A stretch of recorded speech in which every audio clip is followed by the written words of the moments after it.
Kia ora everyone, my name is Carl Condolif and welcome to this pre-learning session for FlipconNZ 2017.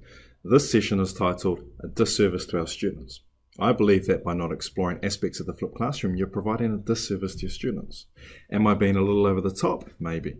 But I've been so moved by the responses from my own students and now a significant number of students from across New Zealand that I want to explore why you're crazy not to give this approach to teaching a go. The learning outcomes here feature across both this video and the conference session. The three learning outcomes are to understand why a flipped approach lends so well to our unique curriculum, to make links between the front end of our curriculum document and flipped learning, and to consider a range of focus questions that challenge the current status quo. To demonstrate success as you work through this video and the conference workshop, you'll be able to describe the key benefits of the flipped classroom, relate key components of the NZC to outcomes, links and benefits provided by a flipped learning environment, and be inspired to step out of your comfort zone and explore aspects of the flipped classroom.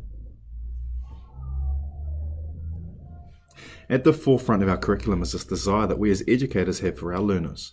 Over time, this vision within the NZC has become my default stand or non-negotiable when it comes to implementing any sort of pedagogical approach, technology or concept in my classes. We want our students to be confident. We want them to have the courage to explore the learning landscape, challenge the status quo and step out of their comfort zone over and over. We want our students to be connected. This isn't reinforcing digital connection, rather it is a student's ability to be positive citizens in a range of communities that are able to communicate effectively with other citizens within these groups. We want our students to have active involvement in a wide range of contexts. We want them to have the skills, knowledge and understanding to contribute positively to Aotearoa. And last but not least, we want our students to consider learning a lifelong hobby and challenge. We want them to have the ability to seek out knowledge when they need it and use that knowledge to make informed decisions. I place this slide here because as my experience flipping classrooms has evolved, I think it has become, for me, one of the most efficient teaching strategies contributing to all four components of our learner vision. Whenever I encounter something new that I'd like to try in my classes, I'm always coming back to this vision for a mental check. Will this make my students more confident, connective, actively involved, lifelong learners? There are a few questions I want you to take some time considering in the build up to this FlipCon session. How do you ensure you meet the needs of all students in your classroom? We have a variety of student needs, skill levels and learning styles in our classroom. How can you best approach the planning and design of your learning experiences to ensure you're meeting the needs of all these students? In reality, this is one of the most challenging situations in education to address on a consistent basis. Can you or should you be more transparent in your teaching? In our learning area of PE, transparency in the classroom is an important concept as we address a range of challenging topics. It's important that we're in constant communication with our parents, providing transparency in our approach. But discussing concepts such as sexuality and drugs and alcohol shouldn't be the only excuse for inviting parents into our classroom. It's good practice to be in regular contact with our parents and caregivers to ensure that they're engaging with their children's learning. How do you know when your students are ready to assess? Are you still setting an assessment date and when that date hits you assess them? Why? Do you allow confident learners to mentor those who are struggling in the classroom?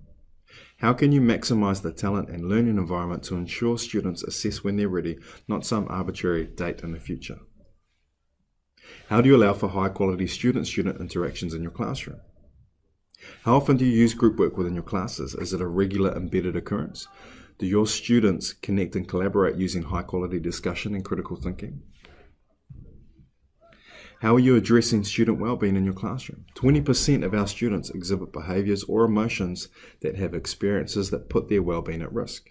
Much of this can be attributed to over-assessment and the anxiety that comes with it. Now, I'm not going to sit here and say that the flipped classroom is a silver bullet that can solve all of these challenges and issues that I've posed in the previous questions. But what I do know is that flipping your approach to teaching our students can provide a massive bang for buck. So much so that I feel you're providing a disservice to our students by not flipping your classroom. Thank you for checking out this pre-learning for FlipconNZ. This particular workshop will be taking place in the 1 to 2 p.m. slot on Saturday the 24th of June, which is day 2 of FlipconNZ. I'd love you to come along and hear about my experiences flipping and discuss some of the ways which we can challenge the status quo by exploring this pedagogical approach to learning. In the meantime, please feel free to engage with me via email, Twitter or on YouTube.